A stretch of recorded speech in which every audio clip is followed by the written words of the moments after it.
Hola a todos, buenos días, bienvenidos a este noveno seminario virtual del Espacio de Conocimiento en Línea del Instituto Mexicano de Tecnología del Agua. Me presento como todos los viernes, mi nombre es Jorge Velázquez, soy subcoordinador de Tecnología Apropiada del INTA y voy a ser su moderador esta mañana.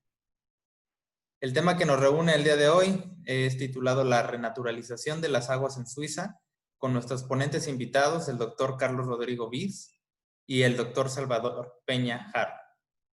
Sin duda estoy seguro que nos van a platicar de un tema muy interesante y hay que tenerlo en consideración. Yo creo que para poder ponerlo en práctica en todo el mundo. Antes de presentar y dar la palabra a nuestros distinguidos invitados, quisiera compartir con ustedes la dinámica, como cada viernes, que vamos a seguir esta mañana.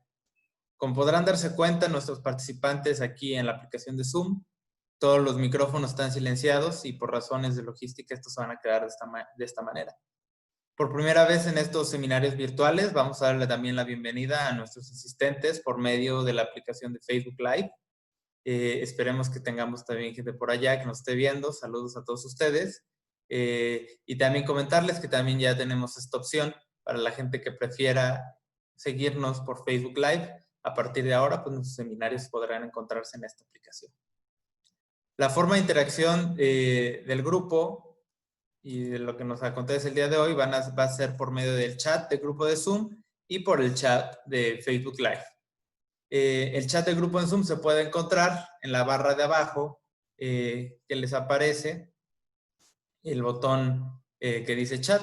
Ahí vamos a poder recibir todas sus preguntas y comentarios. De ambas herramientas se van a recibir en todo momento y después se van a aglomerar estas preguntas y al final de la charla serán leídas a los ponentes en grupos de 3. Se les informa a todos ustedes que este seminario está siendo grabado y se va a subir a nuestras redes sociales, las cuales ahorita aparecen en pantalla. Los invitamos también a seguirnos, a darnos un pulgar para arriba, un like, un follow en nuestras redes sociales y también les mostramos al fondo la página oficial en donde también podrán encontrar mucho material.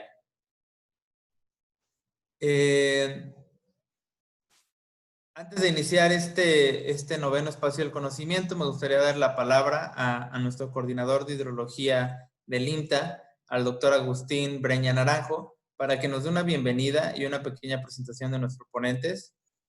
Antes de darle la palabra, doctores, muchas gracias por estar aquí con nosotros y compartir este tema tan interesante y al darse un espacio en su apurada agenda. Doctor Agustín, adelante, por favor.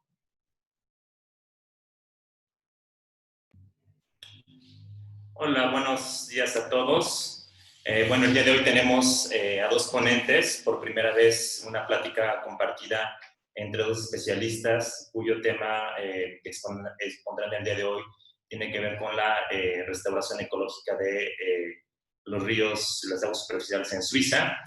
A continuación voy a dar una breve reseña de ambos ponentes, empezando con el doctor Salvador Peña. Él es ingeniero civil por la Universidad Nacional Autónoma de México y es doctor en Ingeniería Hidráulica y Medioambiental por la Universidad Politécnica de Valencia en España. Allí trabajó principalmente en desarrollando nuevos modelos hidroeconómicos.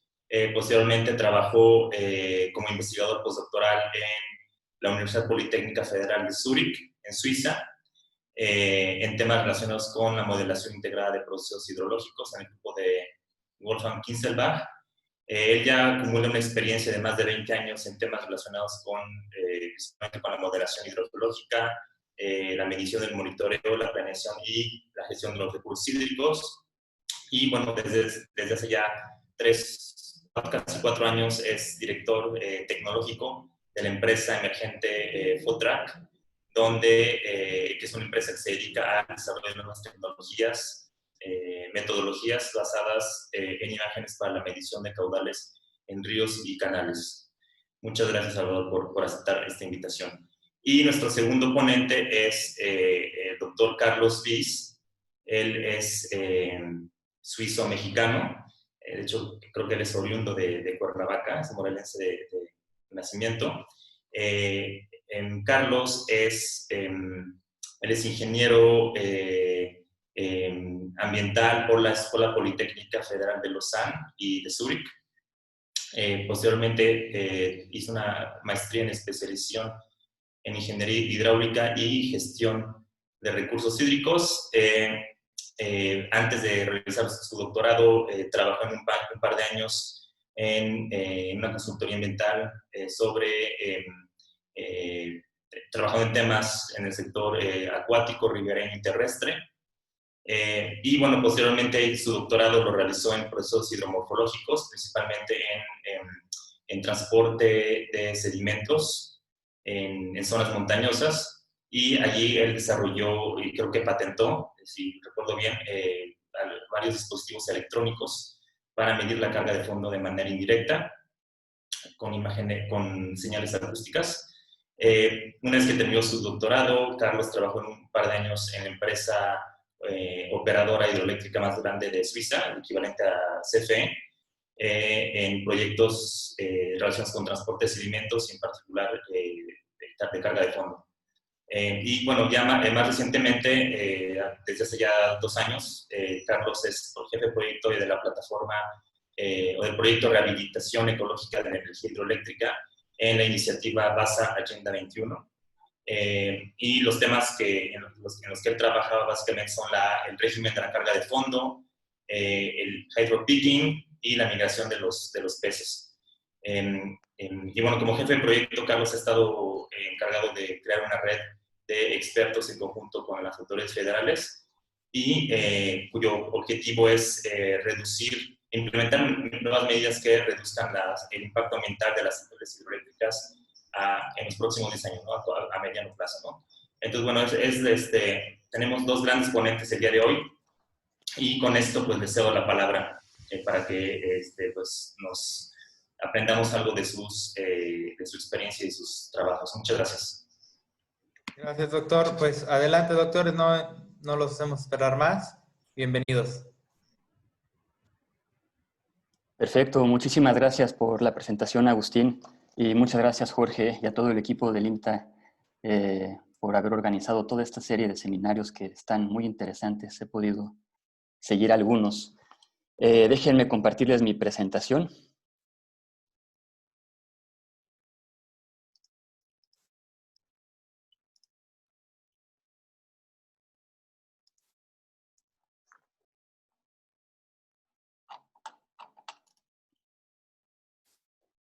Ahí estamos. ¿Me puedes confirmar, Jorge, que la puedes? Ok, perfecto. Sí, adelante. Pues bueno, antes de empezar, también le quiero mandar un saludo especial al ingeniero Roberta Mejía Cermeño, que lo vi por ahí conectado y que me dio chance de hacer una práctica hace 10 o 11 años ya en el IMTA. Un pequeño mensaje también de salud a todos. Espero que estén bien en estos tiempos extraordinarios y complicados. Hoy les vamos a platicar del reto ambicioso que se puso Suiza recientemente para renaturalizar sus aguas. Una clarificación desde el principio: cuando vamos a hablar hoy de renaturalización, nos referimos al estado hidromorfológico de los cursos de agua y no de la calidad del agua y de su química. Aquí les presento brevemente el programa de lo que les espera en los siguientes 40 a 50 minutos. Primeramente les presentaré la situación geográfica de Suiza, aquí representada con esta bandera cuadrada de Suiza, que es cuadrada y solo hay 2 banderas cuadradas de países. Y luego hablaremos un poco de la historia. Me voy a meter un poco en la historia porque es importante entender qué es lo que nos ha llevado a este punto en el que estamos, y las bases jurídicas son el marco y la fuerza de propulsión para todos estos trabajos ambiciosos de renaturalización de las aguas. Después pasaremos a algo probablemente para algunos de ustedes más interesante, que son los ejemplos de las medidas implementadas. Y luego vamos a pasar con el doctor Salvador Peña, quien nos hablará de las evaluaciones de las medidas. Al final también les presentaremos una breve conclusión de todo esto. Muy bien, primero, ¿dónde está Suiza? Una manera rápida de ubicar a Suiza es buscar la Unión Europea y encontrar la mancha blanca en el centro de todos los países. Recientemente también con el Reino Unido, me parece que a partir del 1 de febrero, forma parte también de los países independientes. Y Suiza tiene un área de 41,000 kilómetros cuadrados. Estuve viendo también que el estado de Quintana Roo tiene un área de 42,000 kilómetros cuadrados, para que se den una idea, son más o menos igual de grandes. Y tenemos aquí 8.5 millones de habitantes. Es una confederación formada por 26 cantones, de los cuales 6 son semicantones. Y yo ahorita les estoy transmitiendo, ahora sí que en vivo, esta presentación desde mi cantón, que es el cantón de Zürich. Algo que es importante para comprender la historia es que en Suiza hay un consejo federal formado de 7 consejeras y consejeros y que hay democracia semidirecta. Voy a tocar este detalle un poco más adelante, pero es un detalle importante. Ok, aquí hay un mapa de relieve de Suiza y en este mapa distinguimos muy bien los Alpes. En los Alpes hay glaciares que son alimentados en el invierno y en el verano se derriten poco a poco y esto garantiza un flujo de agua continuo durante todo el año. En Suiza se separan las cuencas del Mar del Norte, del Mar Mediterráneo y Adriático y del Mar Negro. Por esta misma razón también a este país le dicen castillo de agua. Bueno, todo esto para decir que el agua es muy preciada aquí, es un recurso muy valioso y se cuida mucho, ¿no? Ahora, esta es una imagen de un río que se llama el río Sense. Es un río que está aquí en Suiza y es un río natural, ¿no? Aquí se puede ver cómo el río puede fluir libremente, sobre todo porque no está canalizado, no tiene espacio en la lateral y se ven que se desarrollan corrientes muy interesantes hidromorfológicas. La realidad es que en Suiza, lamentablemente, la situación se ve un poco diferente, ¿no? Esta es una imagen del río Rin, proveniente de los Alpes. Está saliendo de los Alpes, de los Peralpes, y desembocando en el segundo más grande lago de Suiza, que está entre Alemania y Suiza, que es el lago de Constanza. Y como pueden ver, el lago está fuertemente canalizado, ¿no? Y esta no es una excepción, esta es la regla general aquí. Dentro de las razones y motivaciones principales por la que se canalizaron estos ríos, cuentan, por ejemplo, la ampliación de la zona agrícola, la protección contra las inundaciones y también por razones higiénicas, ¿no? Pero bueno, esta imagen es simplemente para enseñarles, esta es la realidad por el momento, ¿no? Y a los ríos no únicamente les hemos quitado mucho espacio en los últimos años, pero también se ha utilizado mucho el caudal para producir energía hidroeléctrica. Este es un mapa con aproximadamente 650 centrales de más de 650 megawatts que producen energía hidroeléctrica. Esto corresponde, la energía eléctrica en Suiza corresponde aproximadamente a 37 gigawatt horas por año. Y hay cientos más de otras pequeñas centrales hidroeléctricas que aquí no están representadas, pero que tienen también un impacto ambiental importante. Ok, ahora vamos a pasar rápido a la historia y bases jurídicas. Aquí finalmente les voy a presentar una historia de la legislación de la protección del agua. En Suiza, la primera protección del agua, ley, data en realidad de 1957, digamos, la primera edición. Y en 1962 se incluyeron aspectos muy importantes, en particular las depuradoras para proteger la calidad del agua. Y aquí es donde les quiero volver a mencionar brevemente que Suiza cuenta con una democracia semidirecta. Y lo que quiere decir esto es que el pueblo puede comenzar con iniciativas populares, entregarlas y en realidad tenemos derecho de cambiar la ley todos nosotros, ¿no? Entonces, antes de 1991, el gobierno recibió muchas de esas iniciativas populares, por lo cual el gobierno federal recomendó una revisión total de la ley. Esto condujo a una nueva ley de la protección, en la que por primera vez se mencionó el término de protección integral, que incluía las aguas, que incluía el uso de la energía hidroeléctrica, la agricultura y la gestión de las aguas urbanas. Un dato importante es que uno de los elementos claves de 1991 es que se puso como objetivo remediar el caudal mínimo ecológico hasta el 2012. Luego, en el 2000, a lo mejor para los que no sepan brevemente lo que es el caudal mínimo ecológico, aquí hay un pequeño GIF en el que se representa un curso de agua fluyendo de izquierda a derecha y se ve como en la presa se desvía el agua hacia las turbinas y luego ya se devuelve al cauce original un poco más, más abajo. Y todo este tramo donde hay poca agua, que aquí también le dicen tramo de cortocircuito, tiene un potencial ecológico muy grande, por lo que se tiene que garantizar un mínimo ecológico para que el río pueda seguir cumpliendo con sus funciones naturales, ¿no? Muy bien. Luego, en 2016 se entregó una iniciativa popular que se llamaba Agua Viva. Y esta iniciativa fue presentada sobre todo por la Asociación Suiza de Pesca, que es una asociación que tiene mucho poder político aquí. Y también fue acompañada por otras asociaciones de protección del medio ambiente.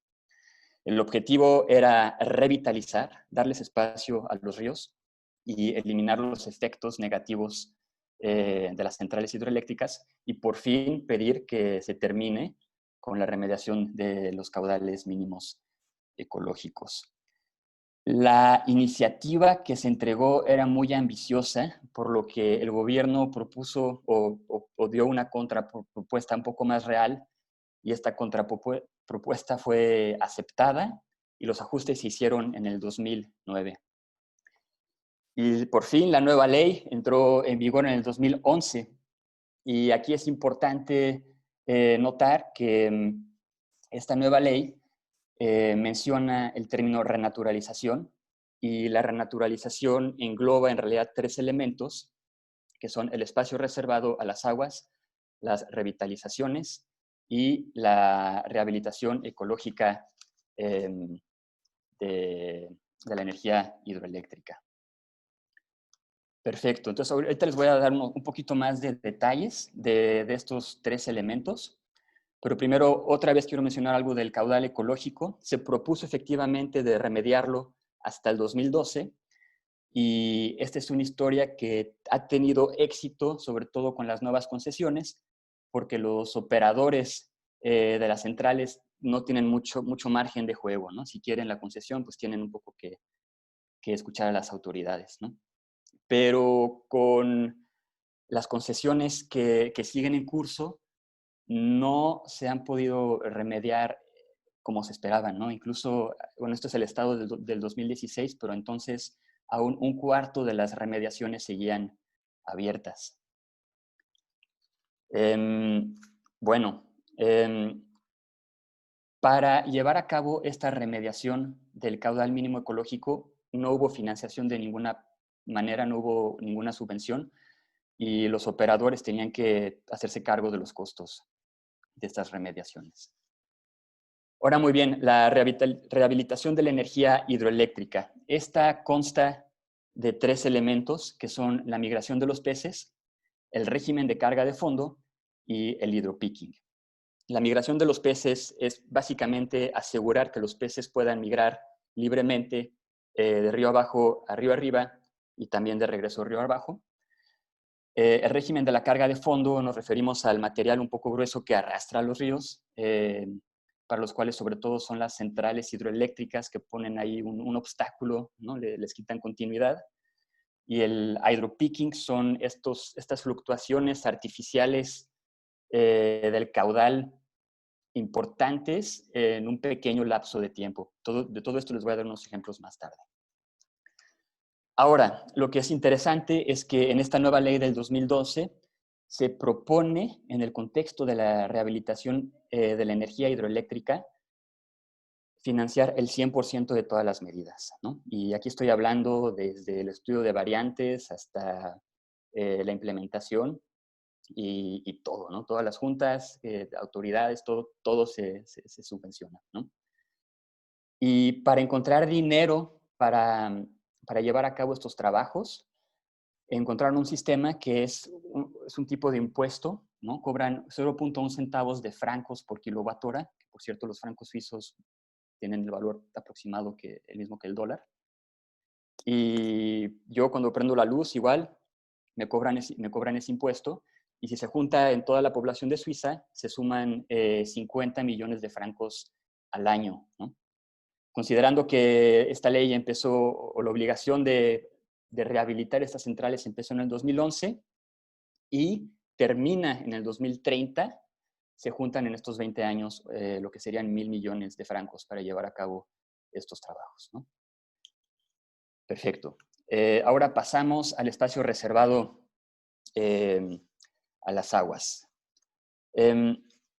Aquí la cosa es que los cursos de agua necesitan suficiente espacio para poder cumplir con sus funciones naturales.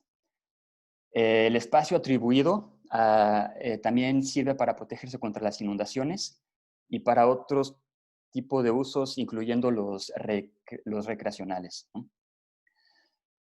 Por el momento, 1/5 de los cursos de agua en Suiza, que son aproximadamente 15.000 kilómetros, están gravemente deteriorados. Y con la nueva ley que entró en vigor en el 2011, los cantones, que son la entidad, lo repito, equivalente a los estados en México, estaban obligados a atribuir este espacio a los ríos, arroyos y lagos hasta finales del 2018, y sobre todo a tener en cuenta estos espacios para el desarrollo de las infraestructuras que vengan. Para esto no hubo un financiamiento per se, pero si se pedía, podían los diferentes actores implicados a recibir subvenciones agrícolas. Y ahora paso al último punto de las revitalizaciones. Aquí también, a diferencia de la rehabilitación de la energía hidroeléctrica, son los cantones los que son responsables de la revitalización. Y la fecha límite para revitalizar estos cursos de agua es 2090. Entonces, ya ven que es un pensamiento a largo plazo, es un trabajo para 2 o 3 generaciones. Y considerando que son 4.000 kilómetros los que tienen que ser revitalizados, pues es mucho. Hoy en la mañana vi en Google Maps la distancia entre Campeche y Tijuana y son bastante precisamente 4.000 kilómetros, ¿no? Si pones que vas caminando. Muy bien. Como este es un trabajo importante, es un objetivo de suma importancia, se acordó también financiar parcialmente estos trabajos. Y esto se hace con una subvención federal y aproximadamente la idea es que esta cantidad sea de 40 millones de francos al año. Y si lo convierte uno en costos totales, esto representa aproximadamente 65% de los costos. Y los otros 35% los tiene que poner el cantón conjunto con sus comunas. Muy bien. Entonces, ¿qué hemos aprendido de todo esto? La remediación del caudal mínimo es una historia con muy poco éxito y las sospechas son que las condiciones legales y financieras fueron muy poco claras desde el principio y también no se desarrollaron pautas, normas ni modelos de aplicación ejemplares que los operadores de las centrales pudieran utilizar. Entonces, en este nuevo marco jurídico, para la nueva ley que entró en vigor en el 2011, la idea es ofrecer una indemnización de estos trabajos parcial para las revitalizaciones o incluso total si estamos hablando de la rehabilitación de la energía hidroeléctrica si se cumple con el plazo de 2030. Para organizar todo esto, los cantones también tuvieron que crear unas planificaciones estratégicas de las cuales les voy a hablar un poquito más adelante. Y lo que el gobierno está haciendo ahorita, conjunto con los cantones y con otros actores importantes, consultorías importantes de renombre, es crear pautas y herramientas para facilitar la implementación o la aplicación de estas rehabilitaciones. Y por último, un punto muy importante es que, como les mencionaba hace poco, es que se indemniza todo y esto incluye el monitoreo. Entonces, hay muchos proyectos de los cuales vamos a poder aprender porque el monitoreo no solamente se indemniza, es obligatorio. Esto nos va a ofrecer una cantidad de datos muy valiosos para saber cuáles son las medidas que sí sirven más que otras, que podemos implementar en este caso, en esta situación y así demás. Perfecto. Entonces, aquí brevemente, las planificaciones estratégicas fueron este esfuerzo de los cantones para clasificar el estado hidromorfológico de sus cursos de agua, desde los pequeños arroyos hasta los grandes ríos. Y lo que les muestro aquí en esta diapositiva son los resultados de estos estudios. Con esta diapositiva quiero ofrecer un resultado digerible de estos estudios, y lo que hicieron fue que separaron o clasificaron el estado de los cursos de agua en 5 clases, desde la clase 1, que es natural o aproximadamente natural, hasta la clase 5, que es embovedado, soterrado, ya ni se ve. Y lo que es interesante es que estos números a mí me impresionan a cada vez que los veo. Hay 4,000 kilómetros de cursos embovedados y aproximadamente 15,000 kilómetros, como les mencionaba, están gravemente, o sea, tienen un estado no aceptable. Otro resultado importante de estas planificaciones cantonales estratégicas es que se identificaron en Suiza más de 100,000 obstáculos de más de 50 centímetros de altura que impiden la libre migración de los peces. Y todo esto se tiene que tomar en cuenta cuando se lleven a cabo los trabajos de revitalización. Entonces, las planificaciones estratégicas también ayudaron a priorizar qué hacemos primero, qué es más importante, y empezar de una manera eficaz con los trabajos.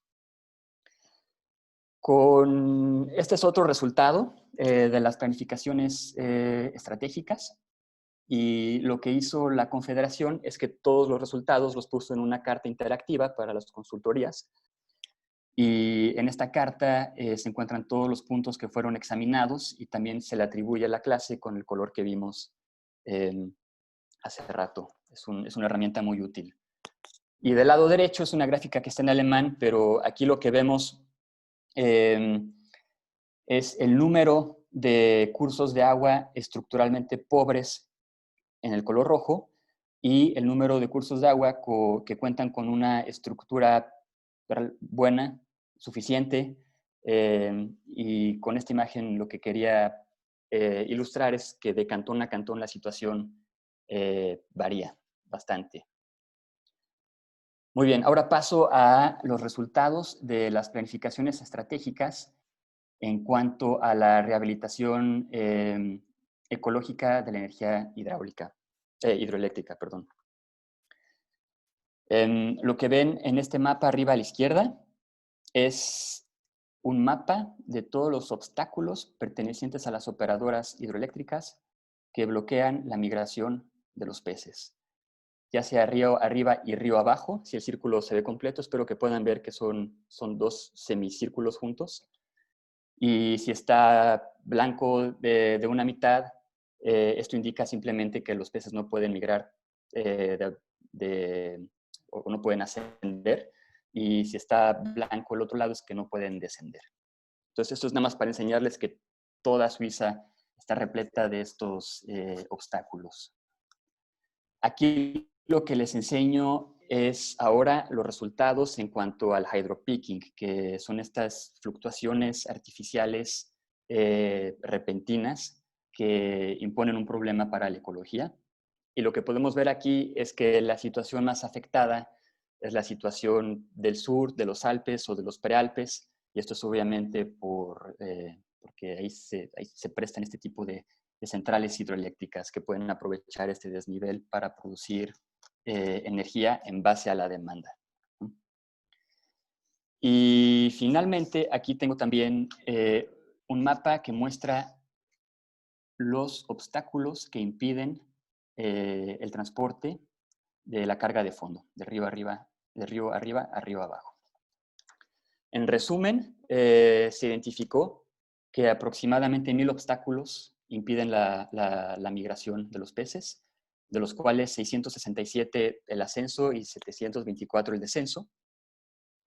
Se identificó también que el régimen de la carga de fondo es afectada por aproximadamente 500 instalaciones y que hay aproximadamente 100 instalaciones que generan este hydropicking. Perfecto. Ahora quiero pasar a algo un poquito más visual de lo que se trata el hydropicking. Les voy a pasar ahorita un video y les repito, el hydropicking son estos cambios artificiales, espontáneos de caudal. Entonces aquí pueden ver el caudal, este es un timelapse y pueden ver cómo se acerca el frente del caudal y pueden apreciar que en tan solo algunos minutos puede aumentar hasta de 50 centímetros o de 1 metro dependiendo del lugar donde estemos. Ahorita estamos volando por el aire hacia la estación de medición y aquí pueden ver a estas personas que están arrojando una red. Se aproxima otra vez el frente del hydropicking.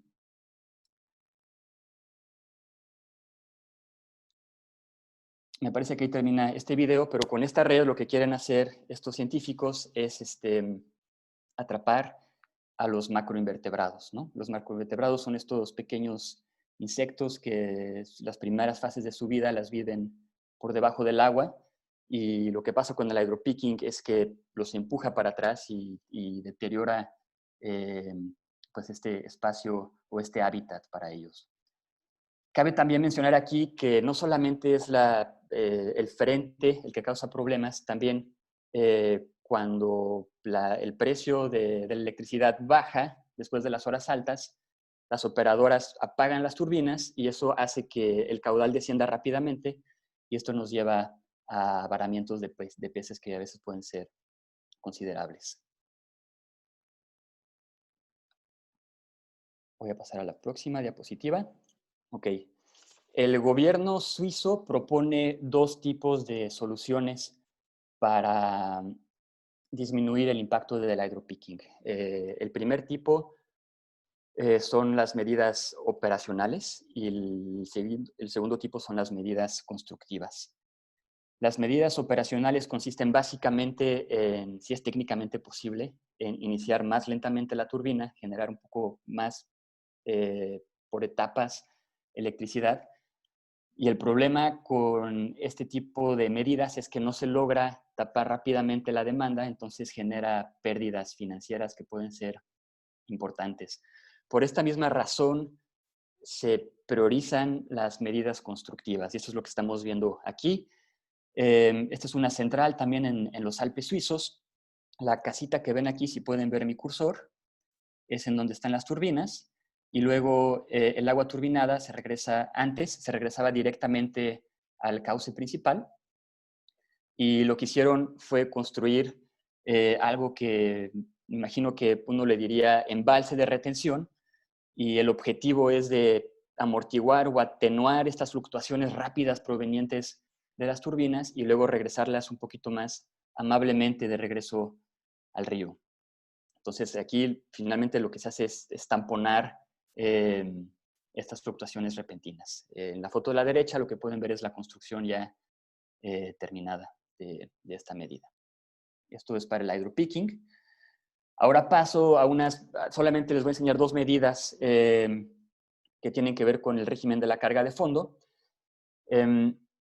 El problema es que la falta de grava fresca en los cursos de agua pueden tener un efecto negativo en la reproducción de algunos peces, como el tímalo, el nace y la trucha.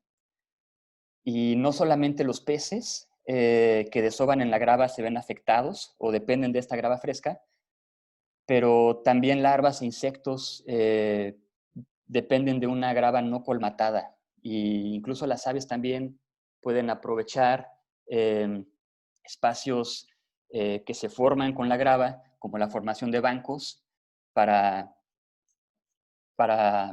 reproducirse, ¿no? Por esta misma razón hay cursos de agua como este que vemos aquí, que tienen suficiente grava, pero que está completamente desactivada, ¿no? Lo que se alcanzan a ver, hay una presa muy grande y el caudal mínimo ecológico, en este caso, es únicamente de aproximadamente 2.5 metros cúbicos por segundo. Entonces, para activar otra vez toda esta grava, lo que hacen es abren el desagüe y en este caso dejan escurrir la cantidad impresionante de 255 metros cúbicos por segundo, ¿no? Y los científicos, esta medida la implementan cada 2-3 años y los científicos han demostrado beneficios importantes para los diferentes hábitats que están en este sector del río. Del lado derecho, lo que se ve es una medida constructiva, ¿no? La del lado izquierdo sería una medida operacional, la del lado derecho es una medida constructiva. Y aquí finalmente lo que uno hace es alimentar o arrojar al río grava fresca, que fue recuperada en el mejor de los casos de la presa que está río arriba, y pues es simplemente pues, echarla al río. Hay diferentes maneras de alimentar el río, todas con sus ventajas y desventajas. Se tiene que tener mucho cuidado con la protección de las inundaciones, etcétera. Pero esta es una de las medidas que pueden ser implementadas rápidamente y que trae consigo beneficios ecológicos muy rápido. Entonces, esa es una de las medidas ahorita preferidas. Y lo que pueden ver en la imagen de arriba es la implementación y en la imagen de abajo es cómo se ve después de la primera inundación. Entonces pueden ver que sin problema se va el material río abajo. Ahora pasamos al último punto de los 3 de la rehabilitación ecológica de la energía hidroeléctrica, y esta es la migración de los peces. Ahorita les voy a enseñar otro video. Entonces aquí lo que ven, vamos volando por arriba de este río y le voy a poner rápido pausa. Aquí pueden ver la presa y pueden ver cómo el agua es captada para luego ser turbinada en la central de muchos kilómetros río abajo, probablemente también en otro valle. Y la cuestión aquí es que los peces no tienen una manera natural de poder migrar río arriba.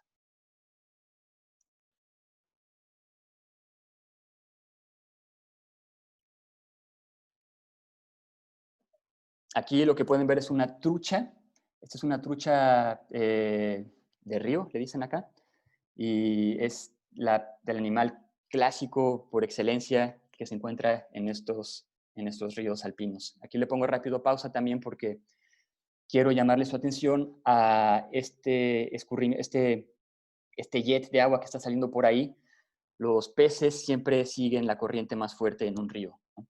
Entonces, para poderlos atraer a la escalera de peces, lo que hacemos es poner un caudal que se le llama caudal de atracción, y así los peces pueden encontrar su camino hacia la escalera de peces que está aquí. Ahorita vamos a ver cómo entra en el video.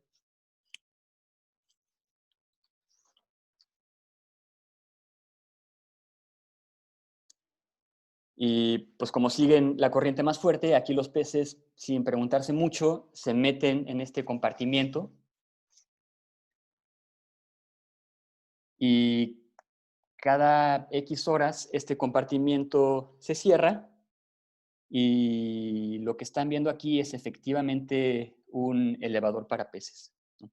Esta es una medida que es implementada cuando no hay suficientemente espacio para una escalera normal de peces o clásica.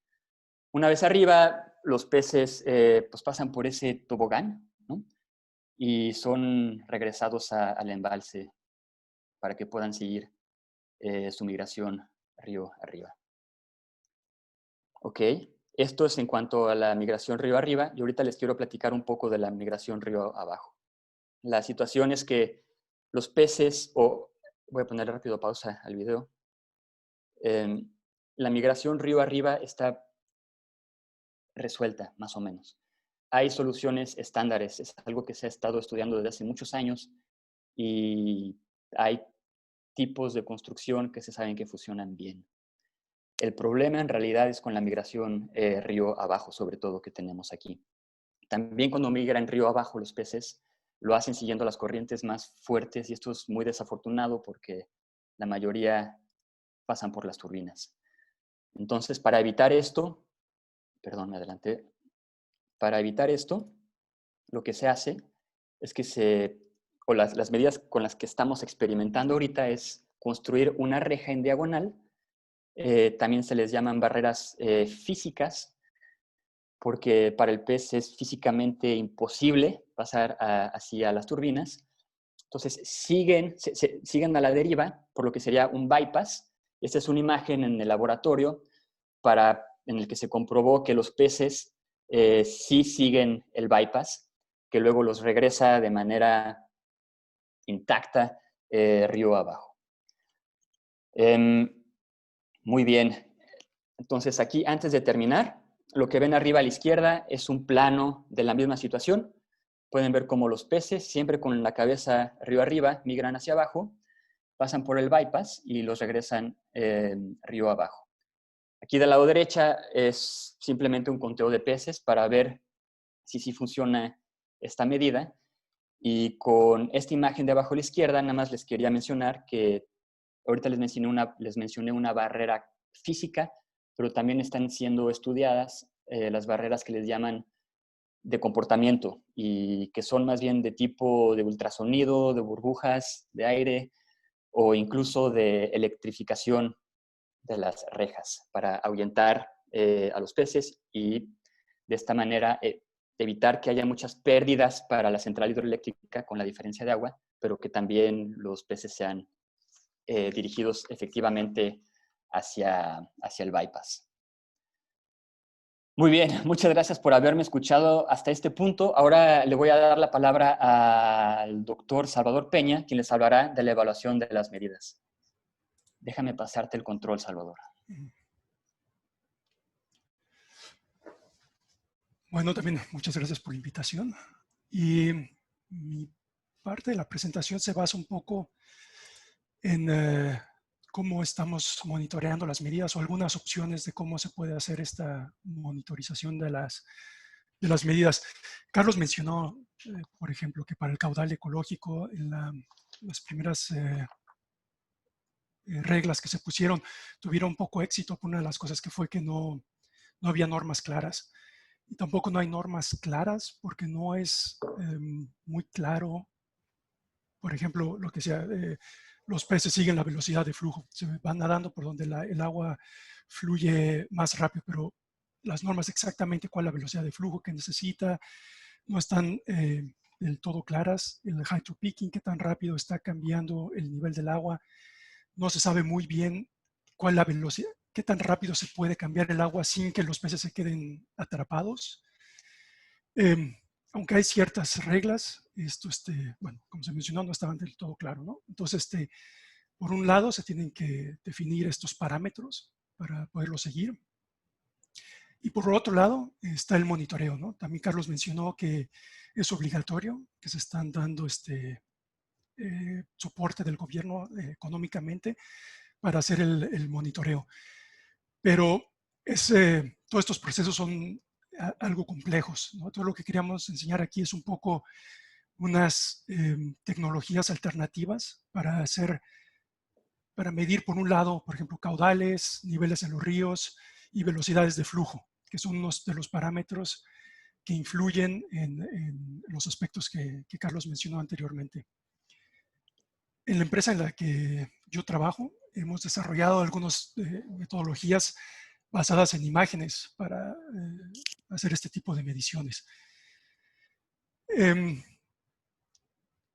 Hacer mediciones basadas en imágenes tiene una gran ventaja. Una es que no hay que estar en contacto con el agua.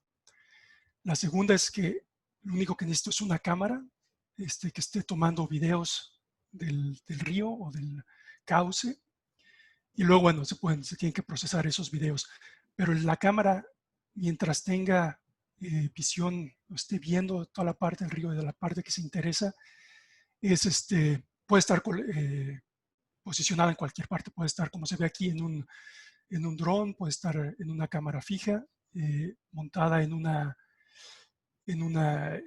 edificio, en una estación hidrometeorológica, o alguien aquí, como por ejemplo, también hay una aplicación para teléfonos móviles que se puede usar también para mediciones del nivel del agua y del caudal y de la velocidad de flujo, ¿no? Entonces, utilizando las mismas metodologías, las aplicaciones, las implementaciones pueden ser muy diferentes.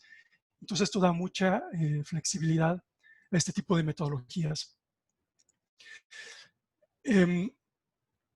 Lo que se hace para medir la velocidad del flujo y los caudales, como había mencionado, se analizan videos cortos, generalmente, no sé, de algunos segundos, por ejemplo, 5 segundos, entre 5 y 10 segundos.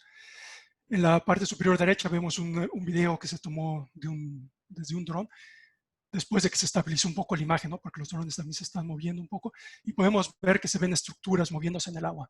Entonces, analizando el movimiento de esas estructuras, podemos definir patrones de flujo en 2 dimensiones.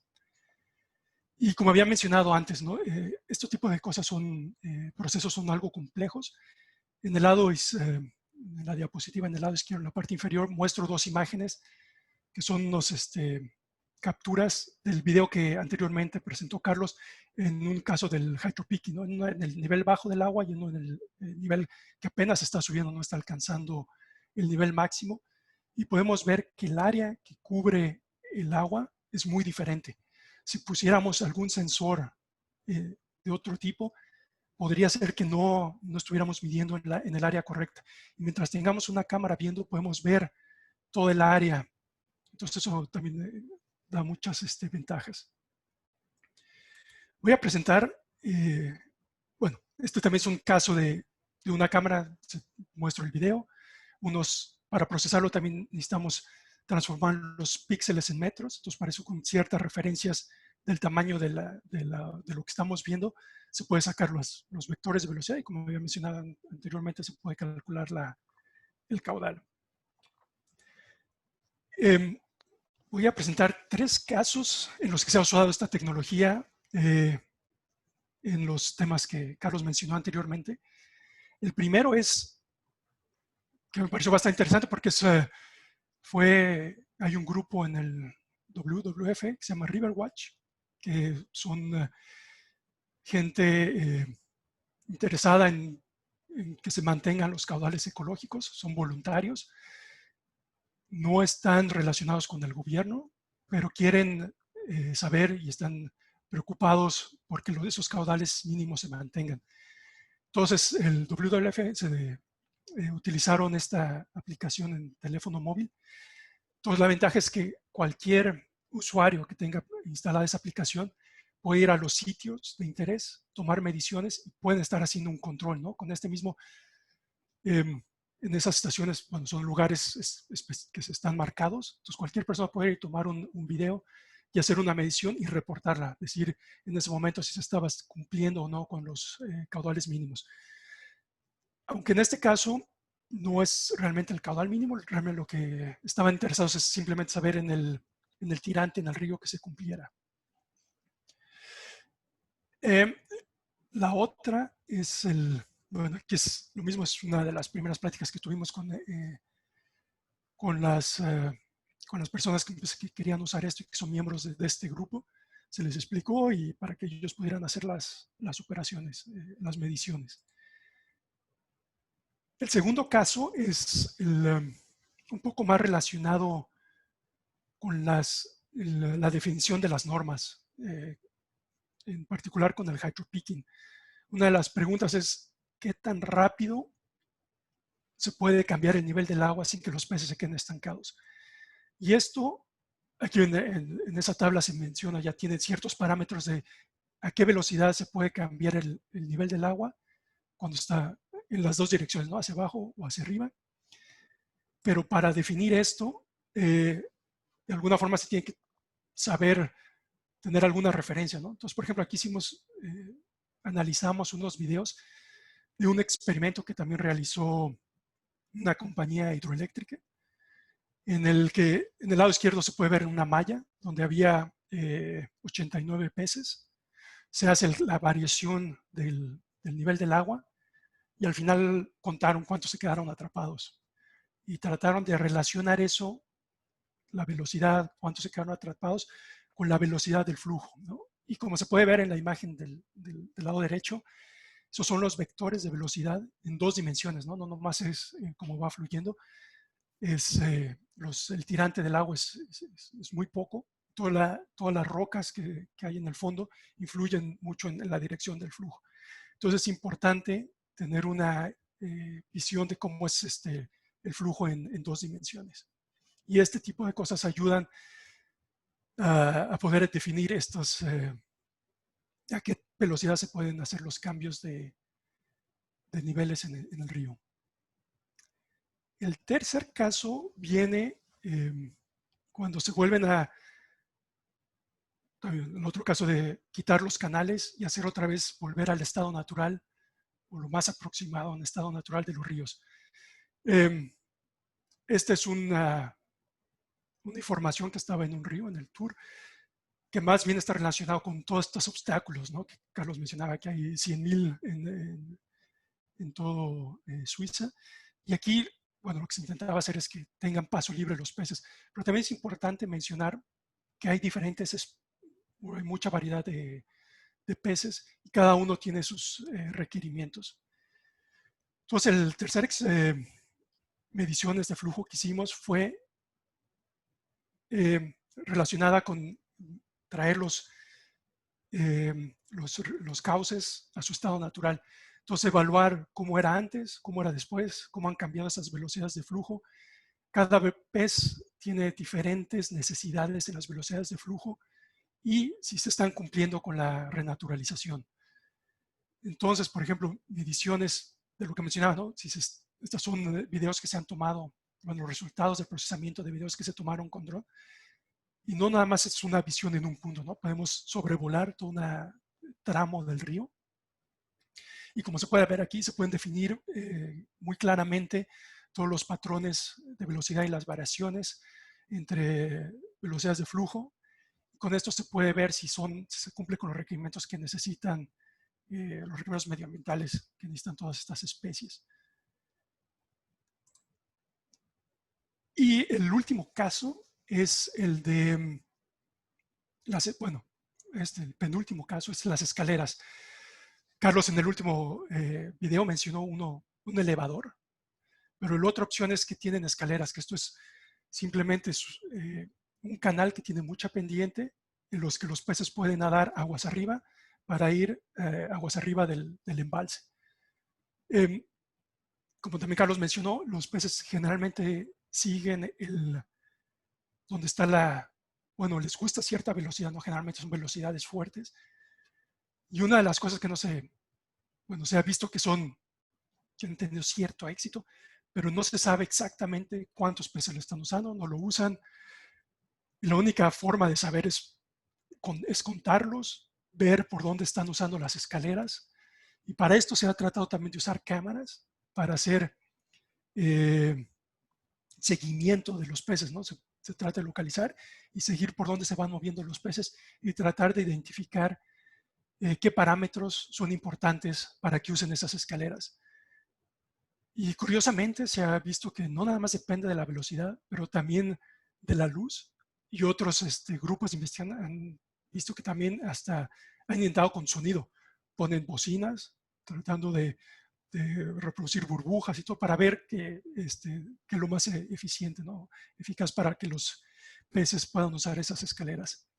Y la otra es, contabilizar, más que ver cuánto lo están usando, cómo están moviendo, es saber cuántos peces han utilizado esas escaleras. Y el otro caso no es basado en imágenes, pero otra de las medidas es el régimen de carga de fondo, que también se han desarrollado nuevas tecnologías para poder medir cuántos sedimentos están siendo transportados aguas abajo de los embalses o de cualquier estructura que esté bloqueando el flujo. En particular aquí, Carlos también está involucrado en el desarrollo de este tipo de tecnologías, que es midiendo la velocidad. Bueno, se pone una placa en el fondo del río en el que tienen unos sensores de velocidad, y los sedimentos, cuando impactan con esas placas, se puede medir la velocidad y la frecuencia de esos impactos tiene una relación directa a la cantidad y a la granulometría de esos sedimentos que se están moviendo. Entonces, con este tipo de metodologías se puede también cuantificar cuántos son el sedimento que se está siendo transportado aguas abajo. Y también esto se necesita para el monitoreo y para la evaluación de las medidas. Bueno, esto nomás era para tratar de redondear la presentación y ver qué medidas se han hecho, cómo se pueden monitorear y cómo se pueden establecer los parámetros. Y más o menos con esto estamos terminando, y le paso la palabra a Carlos para las conclusiones. Gracias, Salvador. Voy a retomar el control, si lo logro. Bueno,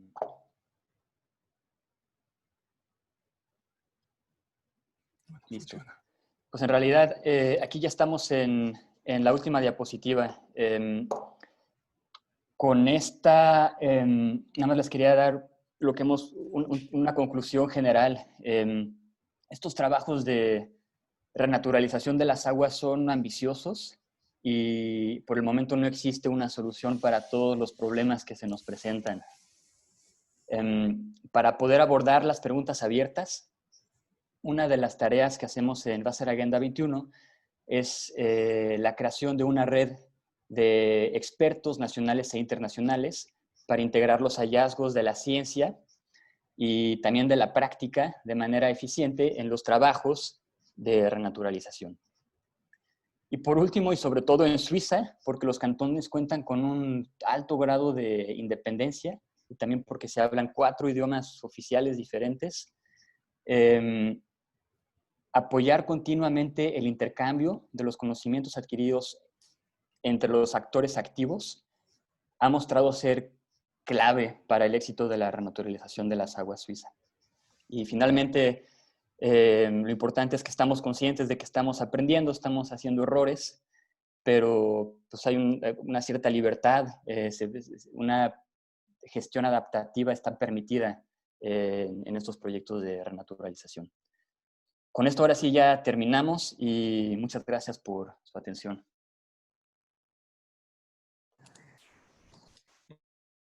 Muchas gracias, Salvador.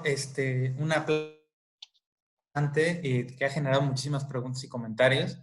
Ahorita vamos a pasar a ellos. Les recuerdo a nuestros asistentes, tanto de Facebook Live como de Zoom, que pueden hacer sus preguntas. Ya tenemos algunas, todavía hay espacio para que puedan poner sus preguntas tanto en Facebook Live como aquí en Zoom. Antes de pasar a las preguntas y para darle un poquito de tiempo para que escriban sus preguntas, quería darle la palabra al doctor Adrián Pedroso Acuña, nuestro director general, ya que también tiene una serie de anuncios parroquiales que queríamos compartirles antes de pasar a las preguntas. Adelante, doctor Adrián. Muchas gracias, Jorge.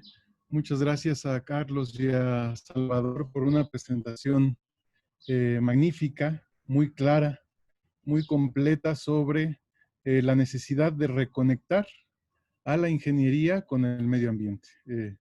Me parece que es un trabajo fantástico, que como bien lo dijo Carlos, está en evolución y justamente en el actual gobierno es algo de lo que estamos tratando de buscar e implementar. Entonces seguramente estaremos en contacto con ellos.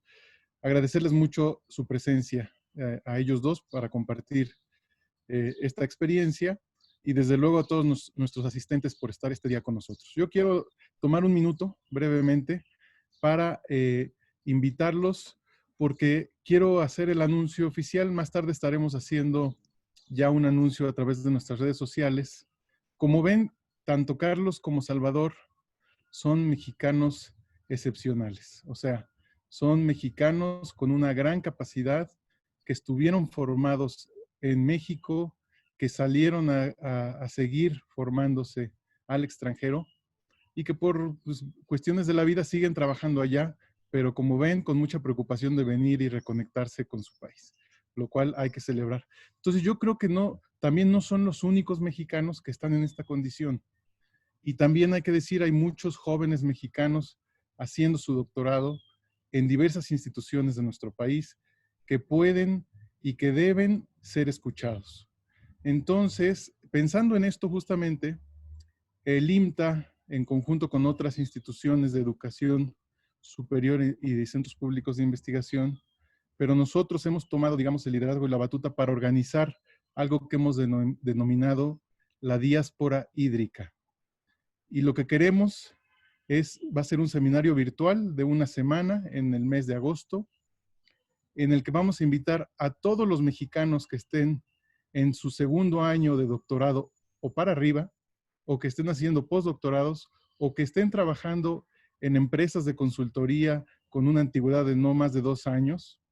Es decir, queremos ver a los jóvenes mexicanos que estén por todo el mundo y que estén en México trabajando en temas de agua desde una perspectiva ambiental, ingenieril, hidrológica, social, para que generemos justamente un espacio de intercambio de ideas, para que nos conectemos, para que nos conozcamos, porque esos mexicanos que se están formando aquí y fuera son el futuro de México y tenemos que tener cierta comunicación, porque como vieron hoy, pues hay muchas cosas que podemos aprenderles. Entonces, vamos a generar una diáspora hídrica, estén pendientes del anuncio que vamos a hacer. Vamos a pedir un abstract de no más de 600 palabras, algo muy sencillo, y la idea es que sea una especie de congreso virtual en el que tengamos todos los participantes 15 minutos para compartir nuestras ideas. Estén pendientes y desde luego los invitamos a todos a que nos envíen sus trabajos. Ya estará el anuncio en breve en nuestras redes sociales. Y yo nuevamente agradecerle hoy a nuestros ponentes su atención y su generosidad al compartir sus conocimientos. Y buenos días a todos. Sigamos, por favor, con las preguntas. Gracias. Gracias, doctor, por este anuncio. Y de nuevo, gracias a nuestros ponentes. Yo sí no quería dejar la oportunidad ahorita que tenemos a nuestra audiencia, a nuestra mayor audiencia, para hacer también el último de los anuncios, anunciarles que tenemos la siguiente semana, una semana muy movida en nuestras redes sociales y en los seminarios virtuales. Queríamos anunciarles una serie de seminarios que vamos a tener la siguiente semana de la cooperación de México con Italia.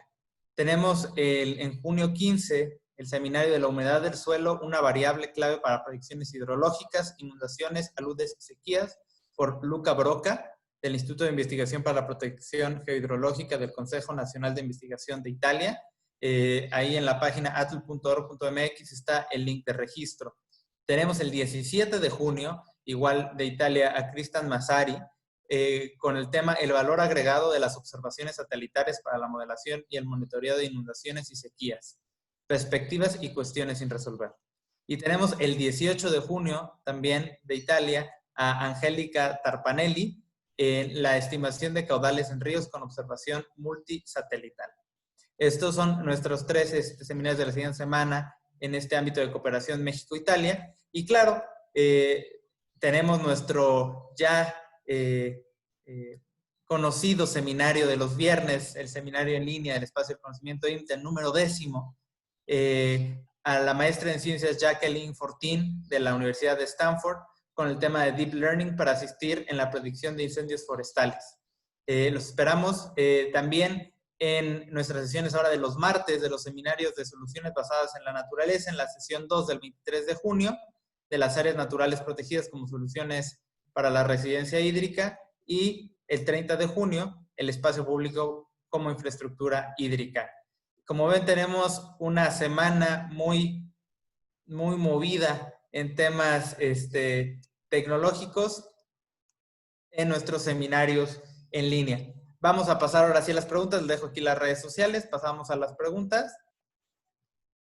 Voy a leerles en un paquete de 3 preguntas. Las primeras preguntas van encaminadas un poquito más a Carlos. Sin embargo, pues ahí siéntanse libres de contestarlas como ustedes crean conveniente. Las primeras 3 preguntas vienen en un bloque al que pues, he denominado como las decisiones del agua institucional en Suiza. ¿no? Entonces, las 3 preguntas vienen dentro de este mismo bloque. Patricia Herrera pregunta si existe algún tipo de participación ciudadana en Suiza para que se involucre en la toma de decisiones. Alberto Rojas nos pregunta si estas tomas de decisiones son de carácter nacional o son responsabilidad de los cantones, ¿no? ¿De quién depende estas decisiones? Y Amalia pregunta de cómo se manejan, Amalia Salgado, cómo se manejan las concesiones de agua en Suiza, ¿no? Si estas son permanentes o se revisan y quién las otorga, ¿no? Entonces, con esas 3 preguntas, el primer bloque y regresamos.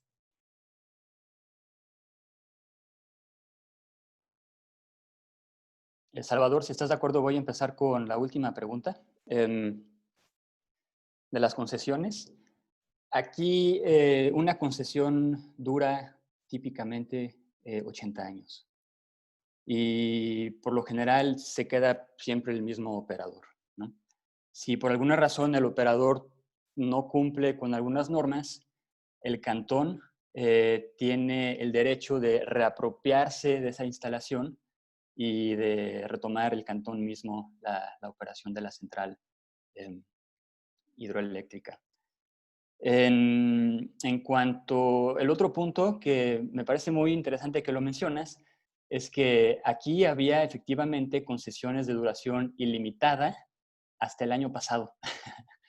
Entonces, justamente y algo que hizo que ya no existieran estas duraciones ilimitadas fue este esfuerzo de renaturalización de las aguas por, pues se puede decir, por la injusticia, ¿no? de que un operador se pueda quedar, incluso si no renaturaliza o que no mitiga su impacto ambiental, ¿no? Pero a partir de hoy ya no existen concesiones ilimitadas.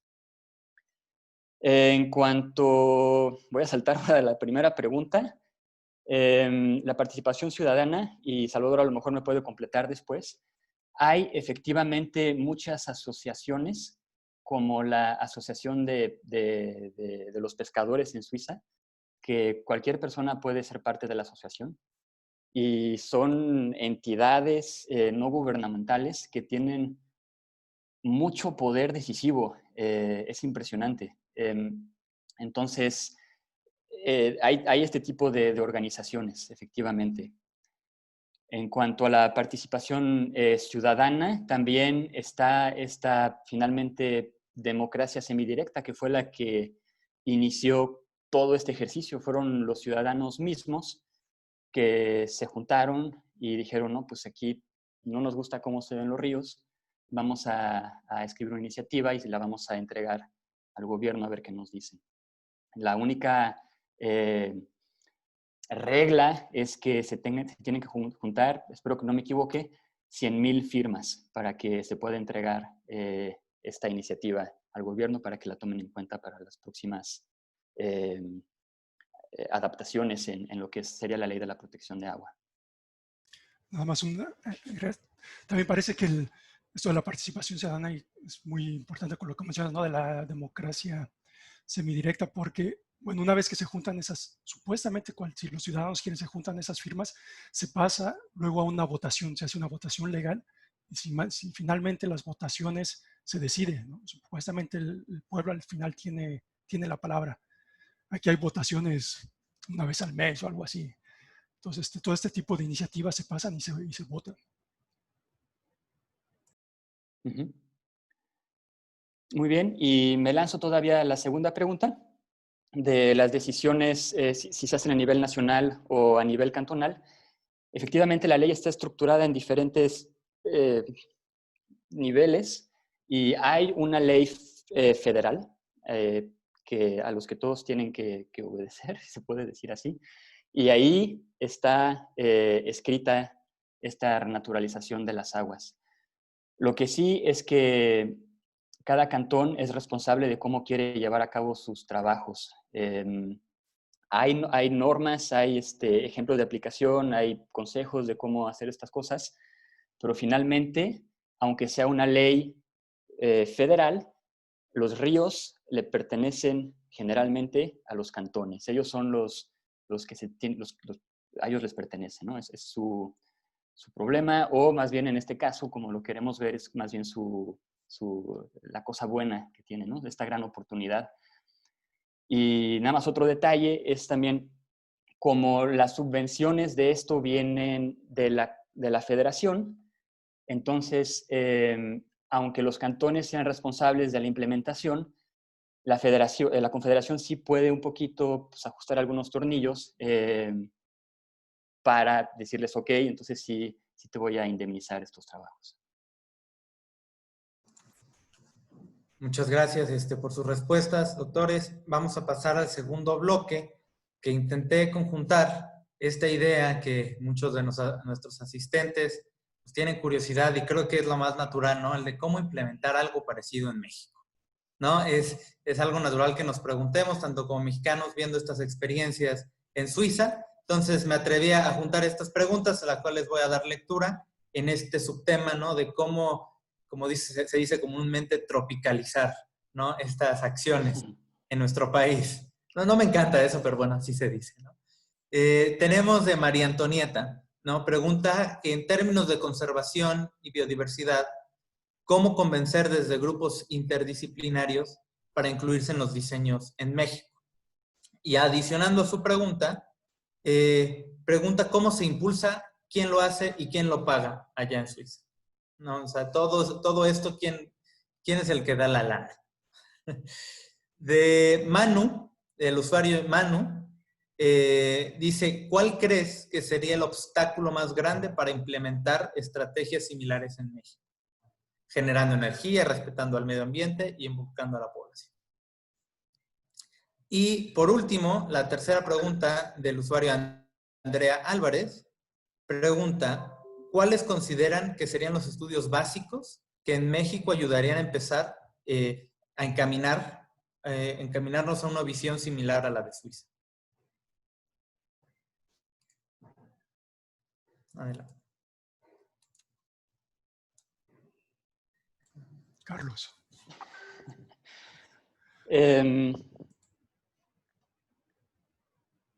Pues sí, son muy buenas preguntas, porque, sobre todo en mi caso, porque honestamente no conozco muy bien el funcionamiento en México, ¿no? de todo esto. Lo que sí seguramente sería una muy buena idea, que probablemente ya exista allá en una cierta forma, sería categorizar el estado hidromorfológico de los ríos. Tener una buena base con la que uno pueda mostrar, aquí están nuestros ríos, así se ven, se ve bien, se ve mal, hay mucho potencial ecológico si se invierte un poco. Yo creo que ese sería un obstáculo, o más bien un elemento clave para poder avanzar un poco. En el caso de Suiza no se hizo un poco al revés, porque como se cambia la ley, en la ley ya está, ahora lo tienen que hacer, ¿no? En México, la verdad, desconozco cómo se pueda hacer. Lo que sí es que el marco jurídico aquí es la configuración clave para que todo funcione, ¿no? Porque es una obligación. Y en segundo lugar, pues Suiza pues tiene dinero, entonces se pueden indemnizar todo, ¿no? Y esto trae ventajas y desventajas consigo. Las ventajas son, en el caso de la rehabilitación ecológica de la energía hidroeléctrica, es que los operadores pues están motivados, porque los operadores también están en su interés, ¿no? No únicamente por su imagen, pero también para cumplir un poquito con este respeto hacia el medio ambiente, ¿no? Por otra parte, las desventajas es que en cuanto hay una subvención total, entonces es muy difícil controlar los costos y los operadores están libres de sugerir las medidas que ellos quieran, en este caso, ¿no? Entonces, esas son un poco las ventajas y desventajas.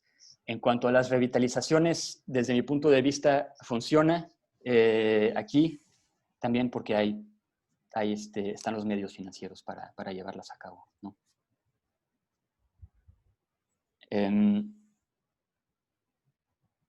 Yo creo que con esto respondí más o menos la 2 y la 3. ¿Cuál era la 3? Estudios básicos. Sí, los Sí. estudios básicos que se deberían de decir. Sí, pues yo creo eso, determinar el estado hidromorfológico de los ríos, ¿no? Claro. Nada más aumentando un poco la respuesta de Carlos. Sí. Lo que mencionas es una excelente pregunta, ¿no? Esto es lo de cuál es el obstáculo más grande para hacer estas implementaciones en México, ¿no? Y yo creo que, bueno, al final yo creo que son dos cosas. Uno es económico, como ya lo comentó Carlos, también aquí hay dinero para invertir en esto. Pero y la otra parte, yo creo un poco de educación, ¿no? De saber que la gente sepa el valor que tiene el medio ambiente y que la gente valore que se debe conservar. Y bueno, al final también tiene beneficios económicos tener un medio ambiente saludable, ¿no? Entonces, de alguna forma poder comunicar eso, que la gente esté consciente del valor. Y yo creo que son los dos puntos que yo veo que son los obstáculos más grandes para alguna implementación en México. Muchas gracias por sus respuestas, es muy interesante. Pasaremos al tercer bloque de preguntas. El tercer bloque de preguntas tiene que ver con la biodiversidad, ¿no? Empezamos con la primera pregunta del usuario OE Cisneros. Pregunta que si tienen algún dato de cómo se ha modificado la población de los peces en los ríos y dónde existe mayor cantidad, en donde existe mayor cantidad de hidroeléctricas. La segunda pregunta del usuario MA Teresa Fernández pregunta, ¿cómo se han beneficiado las poblaciones de peces, ¿no? con todo esto? Y Ulises, el usuario Ulises pregunta, ¿qué otras acciones se están realizando para la protección de otras especies? No particularmente hablando de los peces.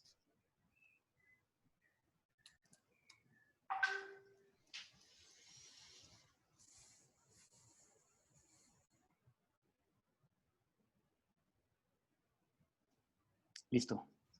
Me parece que ya me escuchan. Primero, la primera pregunta. Todo esto otra vez se inició porque la población de los peces estaba muy deteriorada y hay muchas especies que están en peligro de extinción aquí.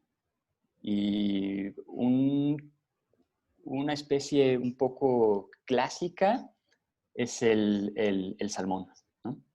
El salmón antes podía migrar desde el Mar del Norte, se metía por Holanda en el Rin y llegaba hasta los Alpes suizos, hasta los prealpes, donde buscaba su gravilla adecuada para desovar y reproducirse, ¿no? El salmón está completamente desaparecido. Desde hace, me parece, 30 o 40 años que ya no se encuentra acá.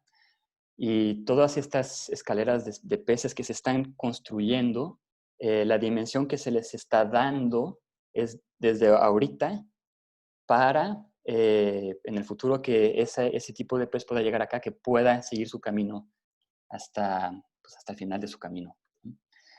Y dentro del marco de el monitoreo de las medidas que se han estado implementando, también puede ver uno por proyecto de manera muy fácil cómo la población de los peces en verdad aprovecha esta situación y se logran detectar más peces de más tamaños, más áreas de reproducción y de ese tipo de beneficios.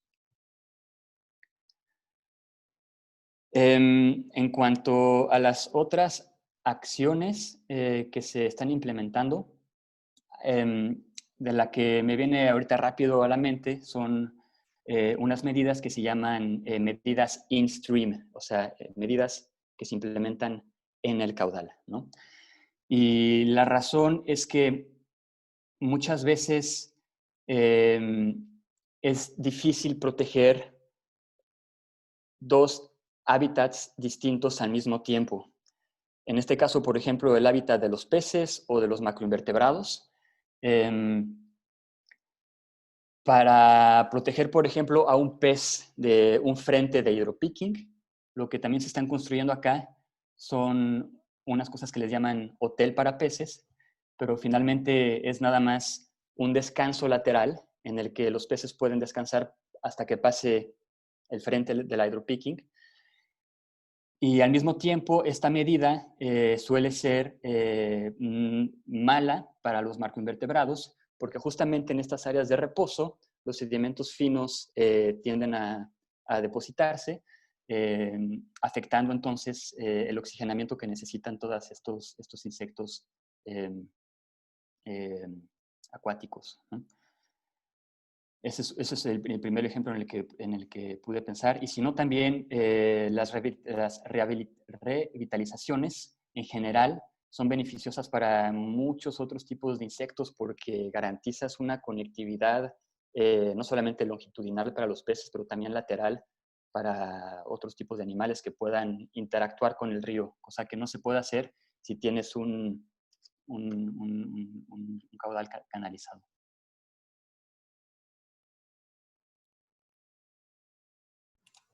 Gracias, muchas gracias por las respuestas. Pasamos entonces a la siguiente bloque de preguntas.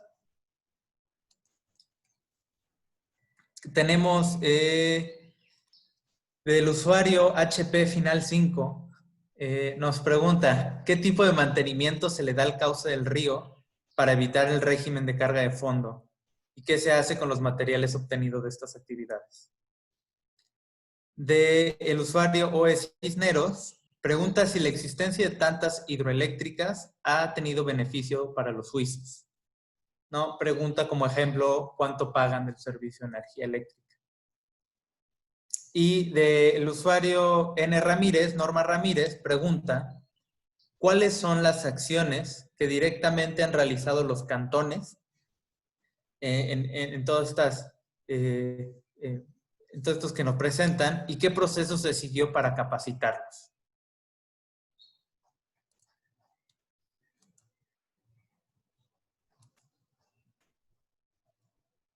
Además tengo que quitarles el mute. Un momento, que luego se me pone. Adelante. ¿Empiezo, Salvador? Sí, sí. Ok. La primera pregunta, ¿qué tipo de mantenimiento para evitar la carga de fondo? En realidad, lo que se quiere hacer es lo contrario de evitarla, ¿no? O sea, lo que queremos es reactivarla. En cuanto a las medidas que pueden ser implementadas o en cuanto al mantenimiento, lo que se puede hacer es aflojar el material, por ejemplo. Típicamente en un tramo de caudal mínimo, la carga de fondo tiende a colmatarse. Entonces, un tipo de mantenimiento clásico es pues, mover la grava para que a la próxima que venga un evento un poco importante, una inundación, este material se pueda mover. Pero en realidad lo que ahorita queremos hacer es activar toda esta carga de fondo, desde los Alpes hasta que se desemboca en el Rin o en el Mediterráneo, en el caso del río del Ron, para poder aprovechar de todos los beneficios ecológicos relacionados a una carga de fondo, a un régimen de carga de fondo correcto. En cuanto a los beneficios de la hidroeléctrica en Suiza, pues obviamente está que el 60% de la electricidad producida en Suiza viene de fuentes hidroeléctricas, que es un número pues, muy alto si uno lo compara con otros países. Hay un par de otros que tienen números un poco más altos, como Noruega, me parece, si no me equivoco. Pero efectivamente este es un gran un beneficio de cierta manera porque hasta hace poco también a la energía hidroeléctrica se le consideraba energía verde, ¿no? Y ahorita que estamos ya entendiendo más su impacto ambiental, y sobre todo que nos estamos dando cuenta que se puede reducir o mitigar de manera importante. La energía hidroeléctrica juega un rol ahorita y va a seguir jugando un rol muy importante pues por lo menos hasta que se derritan los glaciares. Y también a lo mejor un poco después, ¿no? Y luego, ¿qué acciones han realizado los cantones y cómo se ha capacitado el personal? Un ejemplo clásico que puedo mencionar ahorita porque estoy involucrado es el control de los efectos de las medidas, ¿no? En el contexto de las revitalizaciones, se definió un estándar para evaluar la eficacia de la medida implementada. Eso también es bastante nuevo, se publicó el documento apenas hace 2 meses. Y lo que hacemos, o una de mis tareas, es juntar a las personas responsables de las revitalizaciones de todos los cantones. Nos sentamos en una mesa y presentamos el documento, lo discutimos con las personas que lo crearon, que son una combinación entre científicos y autoridades federales. Y próximamente, de hecho, me parece que el próximo mes va a haber un curso de capacitación de la cual los institutos de investigación son responsables, porque ellos fueron los que más estuvieron implicados en el desarrollo de estas herramientas, y ellos se van a encargar en 2 días, en este caso, de capacitarlos para que ellos puedan ser mandantes, ¿no? de estos trabajos que se tienen que hacer. Muchas gracias por sus respuestas.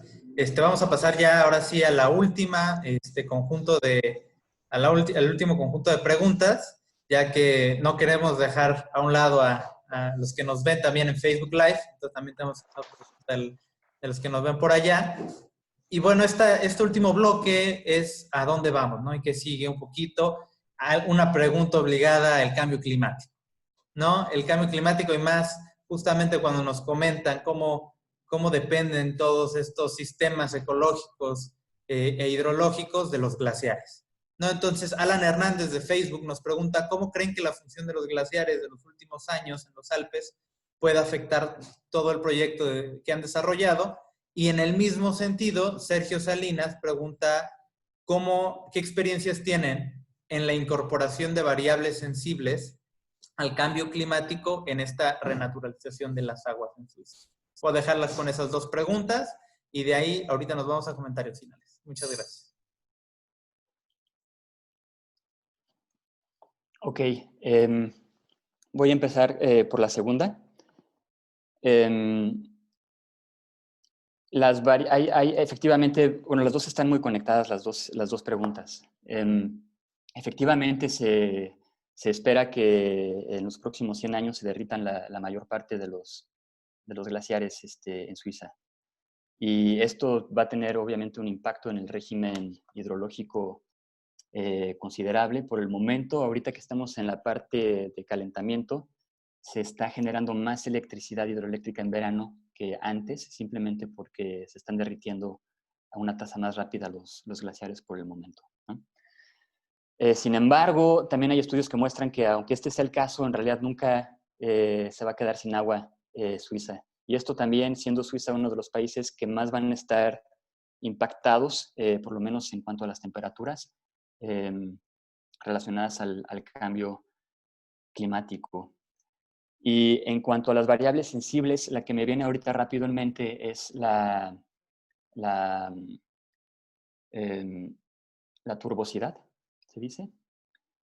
De qué tan turbia esté el agua, porque la turbosidad efectivamente también impone problemas para los peces. Si el agua está demasiado turbia, la turbidez, gracias por el comentario de la persona que lo escribió, qué pena, perdón. Bueno, la turbidez efectivamente impone problemas para los peces, y lo que está pasando ahorita con los glaciares que se están pues echando para atrás porque se están derritiendo, se están exponiendo áreas que son muy fácilmente erodables con las lluvias.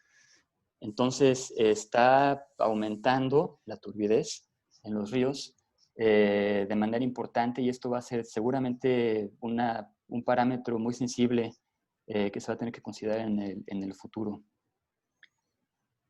Y solamente para decir otra vez, con todo esto del cambio climático, el tema de la resiliencia de los cursos de agua es un tema también muy actual ahorita, pero en realidad está empezando. O sea, es algo que sí nos está generando muchas preguntas, pero apenas estamos empezando a entender el problema, cómo van a cambiar los sistemas.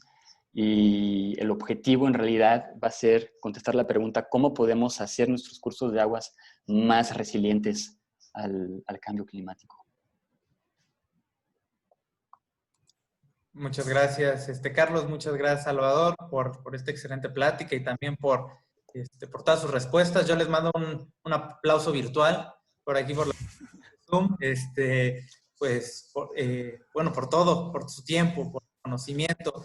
Creo, por los comentarios y por las preguntas que hemos recibido, que bueno, esta plática ha sido muy bien recibida. Les vamos a compartir todos estos comentarios. Yo ya guardé el chat, se los vamos a hacer llegar. Hubo algunas preguntas ahí que no se pudieron contestar, igual por tiempo y por logística de compactarlos en temas similares, bueno, pues quedaron fuera. No porque no fueran interesantes, pero bueno, trataremos de pasarle a ustedes todo el chat, tanto comentarios, tanto como las preguntas que no se pudieron contestar. Antes de pasar a los comentarios finales, bueno, pues muchas gracias también a nuestros participantes. Tuvimos en conjunto entre Zoom y Facebook Live,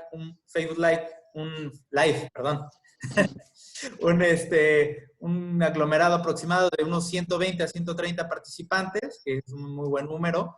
Muchas felicidades. Tenemos muy buenos comentarios. La doctora Perla, que ya vi que está conectada por ahí, va a estar muy feliz de que hablen de macroinvertebrados.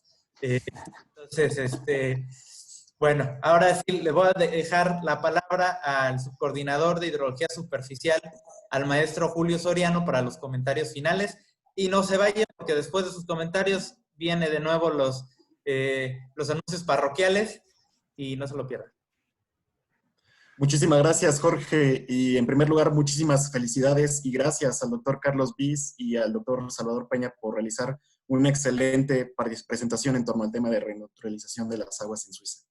Quisiera remarcar algunos de los puntos fundamentales que fueron abordados por nuestros panelistas. El primero de ellos tiene que ver con la importancia en la determinación del caudal ecológico de las corrientes de aguas superficiales para el mantenimiento de sus funciones ecosistémicas principales. Pues bien, constituye un gran reto implementar el caudal ecológico en ríos donde el agua ya se encuentra actualmente sobreconcesionada u otorgada en su mayoría para actividades humanas.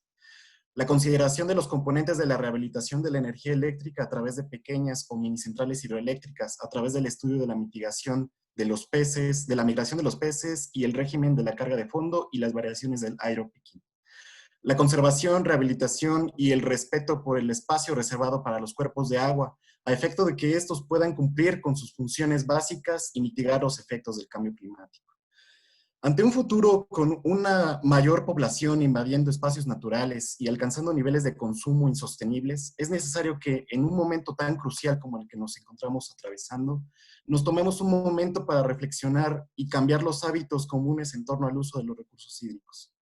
Podemos concluir con la presentación de nuestros panelistas que el agua es protagonista hacia la renaturalización no solo de nuestros entornos naturales, sino de las ciudades, ya que se encuentra presente en cada uno de sus componentes y conlleva diversos beneficios ecológicos, económicos y sociales mediante soluciones naturales, y que nos ayudan a comprender el valor de los beneficios que la naturaleza proporciona a los seres humanos y a movilizar inversiones para sostenerlos y reforzarlos.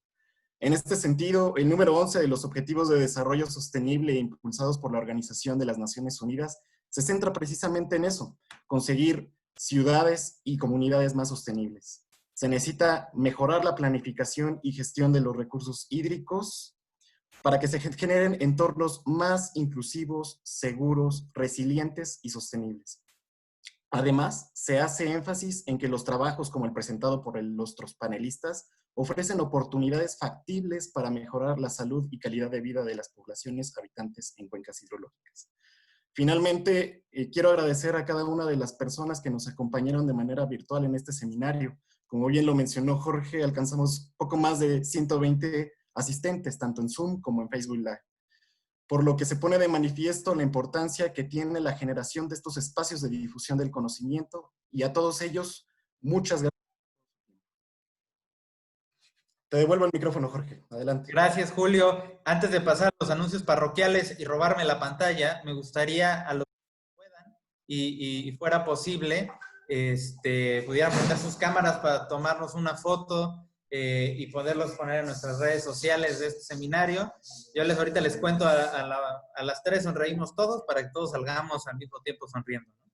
Les pido por favor a nuestros compañeros de comunicación que me ayuden también a sacar los screenshots en las diferentes pantallas, porque somos muchísimos, para que podamos tener una foto, aunque sea de la mayoría o de todos, ¿no? Entonces, ahora sí, como dicen, 1, 2, 3. Muchísimas gracias a todos. Les comparto por última vez nuestras redes sociales, donde va a estar este seminario, y todos los pasados los hemos cargado a nuestras redes sociales. Por favor, denos un like, denos un follow si quieren seguir siguiendo y si les interesa este tipo de seminarios. Como ya les dije, pues tenemos una semana muy movida la siguiente semana. Tenemos 4 seminarios. Empezamos el 15 de junio, después el 17 de junio y después el 18. Y nos volvemos a ver en los clásicos viernes de seminario IMTA el 19 de junio, ¿no? Todos estos son a las 10 de la mañana de México. Entonces es una hora bastante accesible para todos nosotros. Y bueno, la siguiente semana, a partir del 23 de junio, los martes, los seminarios de soluciones basadas en la naturaleza para la gestión hídrica en Latinoamérica. No, quiero volverles a recordar que está nuestro informe anual 2019, lo pueden encontrar en nuestra página oficial, para que lo descarguen y puedan ver, los que no nos conocen del todo, lo que hacemos en el instituto y lo que hicimos particularmente el año pasado.